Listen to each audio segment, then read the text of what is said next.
Satu, dua, tiga. Open the door. Halo semuanya. Halo. Halo. Hai. Kenalin nih, kita dari kelompok satu. Mau mendiskusikan ya Iya. tentang apa? Masa pemerintahan. Masa pemerintahan B.J. Habibie. Mau pakai pertanyaan dulu apa langsung dibahas nih? Kita belum perkenalan nih, Kak. Anggotanya dulu dong. Kenalin anggotanya dong. Ya, dari Allah. saya Ahmad Ardan Arya Satya, nomor absen 2. Saya Amelia Solifah Syahna, nomor absen 3. Saya Desinta Aulia Arsa, nomor absen 9. Dan saya sendiri Batur Rahman Majan Musali, absen 14. Oke, ini selanjutnya langsung ke pembahasannya apa? Boleh mau langsung pembahasannya basa-basi aja. dulu? Oke, gimana nih?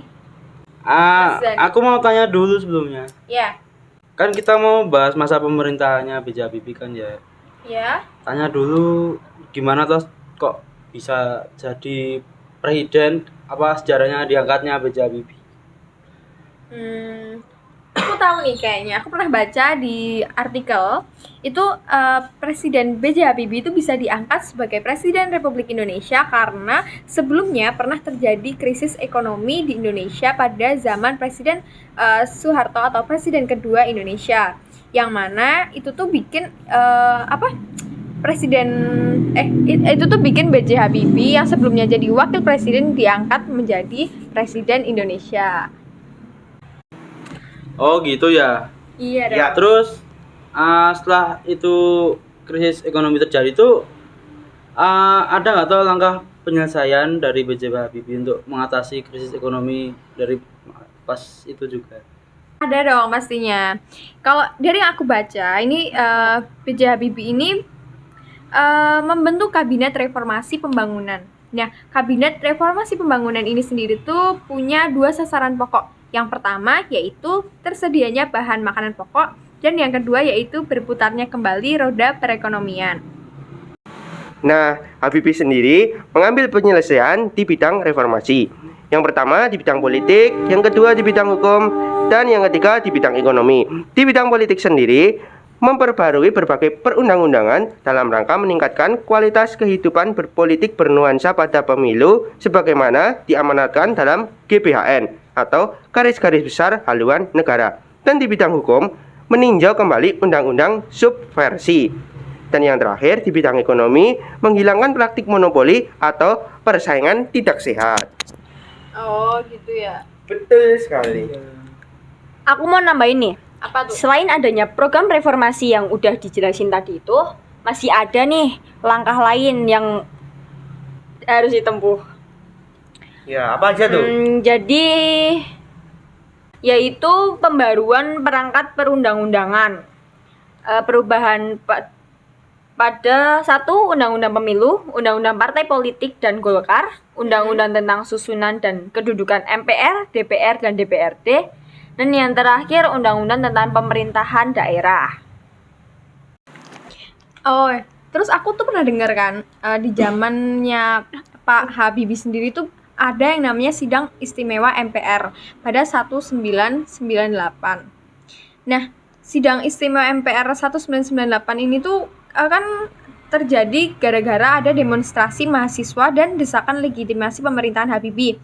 Nah, Zanu, kamu tahu nggak apa aja sih beberapa hal yang terwujud dalam ketetapan MPR itu sendiri? Hal-hal yang terwujud setelah adanya demonstrasi dari mahasiswa, yang pertama ada terbukanya untuk mengamandemen Undang-Undang Dasar tahun 45 tanpa melalui referendum. Lalu ada pencabutan keputusan P4 sebagai mata pelajaran wajib. Terus masa jabatan presiden dan wakil presiden dibatasi masing-masingnya hanya menjadi 5 tahun. Lalu ada agenda reformasi politik meliputi pemilihan umum, ketentuan untuk memeriksa kekuasaan pemerintah, pengawasan yang baik, dan berbagai perubahan terhadap fungsi ABRI. Lalu yang terakhir ada TAP MPR tentang hak asasi manusia gitu. Jadi begitu. Iya. Aku mau sedikit menambahi buat yang reformasi di bidang politik. Apa aja tuh? Jadi B.J. Habibie itu melakukan beberapa hal dalam bidang politik ini. Ada diberlakukannya otonomi daerah yang lebih demokratis dan semakin luas. Kebebasan berpolitik dilakukan dengan pencabutan hak partai politik, pencabutan ketetapan untuk meminta surat izin terbit atau SIT bagi media massa cetak, dan yang terakhir ada pemberlakuan masa jabatan presiden, yaitu sebanyak 2 kali masa jabatan saja. Oh gitu ya. Terus aku juga pernah dengar nih tentang pelaksanaan pemilu 1999. Nah, aku mau tanya sama Arda nih. Pelaksanaan pemilu 1999 tuh gimana sih? Jelasin dong. Nah, itu merupakan yang terpenting nih. Kenapa? Karena pemilu 1999 itu yang dicapai Habibie pada masa kepresidenannya.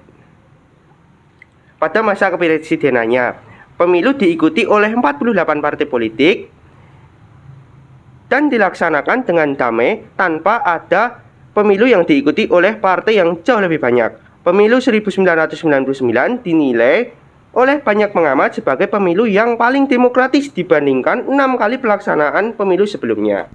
Oh gitu ya. Oke. Terus kan ada beberapa hal nih yang pernah terjadi pada masa pemerintahannya B.J. Habibie. Ada lagi nih aku pernah dengar tentang referendum Timur-Timur. Nah, referendum Timur-Timur sendiri tuh apa? Referendum Timur-Timur adalah satu peristiwa yang penting yang terjadi pada masa pemerintahan B.J. Habibie. Adalah diadakannya referendum bagi rakyat Timur-Timur untuk menyelesaikan permasalahan, kalau nggak salah, Timur-Timur yang merupakan warisan dari pemerintahan sebelumnya. Aku juga mau menambah ini. Gimana? Rakyat Timur-Timur melakukan jajak pendapat pada 30 Agustus 1999 sesuai dengan persetujuan New York. Sesuai dengan perjanjian New York, ketetapan tersebut mengesahkan pemisahan Timur-Timur dari RI secara baik, terhormat, dan damai untuk menunjukkan kepada dunia bahwa Indonesia adalah bagian dari masyarakat internasional yang bertanggung jawab, demokratis, dan menjunjung tinggi hak asasi manusia. Oh, jadi waktu ini tuh berarti Indonesia sama Timur-Timur tuh udah pisah ya? Betul sekali. Ya udah pisah sudah gitu. pisah. Iya, Oke. udah pisah. Siapa nih? Kayak siapa? Juga Gak usah kita- dilanjutin. Oke, lanjut. Habis itu ada reformasi di bidang lain, kan tadi udah disebutin apa aja tadi? Politik sama atau baru politik ya tadi? Ekonomi. Oh iya, sekarang kita lanjut ke reformasi bidang ekonomi. Reformasi bidang ekonomi. Kalau aku aja gimana? Boleh. Adanya lama. Soalnya dia lagi ngangong-ngangong. Ya udah. Jadi di bidang politik itu kebijakan ekonomi Presiden B.J. Habibie dilakukan dengan mengikuti saran-saran dari Dana Moneter Internasional yang dimodifikasi dengan mempertimbangkan kondisi perekonomian Indonesia yang semakin memburuk. Reformasi ekonomi mempunyai 3 tujuan utama nih. Yang satu,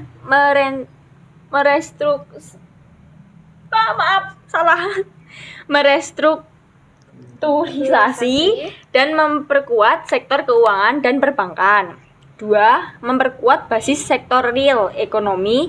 Dan yang ketiga, menyediakan jaringan pengamanan sosial bagi mereka yang paling menderita akibat krisis.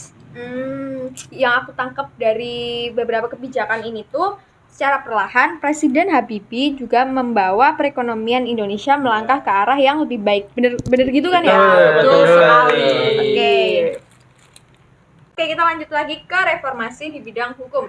Nah, tadi kan Sasa sudah menjelaskan tuh di bidang ekonomi. Nah, sekarang giliran aku nih yang menjelasin di bidang hukum. Oke. Sesuai dengan TAP MPR nomor 10/MPR/1998, reformasi di bidang hukum diarahkan untuk menanggulangi krisis dan melaksanakan agenda reformasi di bidang hukum yang sekaligus dimaksudkan untuk menunjang upaya reformasi di bidang ekonomi, politik, sosial, dan budaya. Oh, jadi begitu.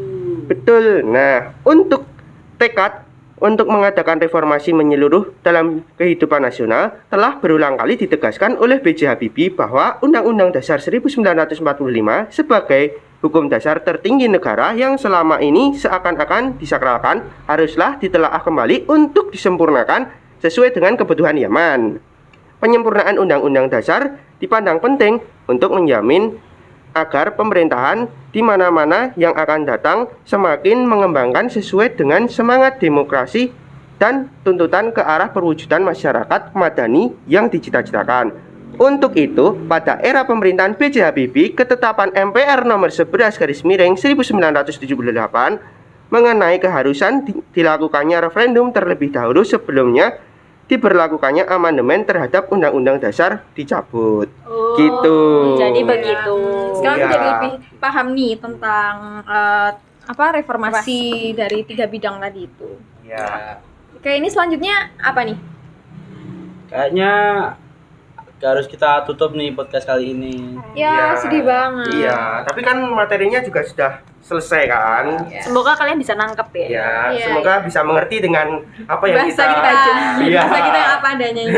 Kira-kira apa nih kesimpulannya? Tipu-tipu. Kalau aku yang nangkep, Gimana? intinya ya nggak banyak sih. Cuman yang di bidang ekonomi itu B.J. Habibie bisa ngembaliin ekonomi Indonesia seperti Lebih baik semula, lagi. bahkan lebih baik lagi. Oke, langsung aja kita akhiri podcast kali ini. Makasih semuanya yang udah dengerin sampai akhir. Mohon maaf kalau masih banyak bercandanya, banyak salah katanya. Tapi semoga kalian paham ya sama inti dari materi yang kita, Kita sampaikan. Ya. Kita kelompok 1 pamit undur diri. Salam sejahtera untuk semuanya. Dadah. Dadah. Terima kasih. Ya.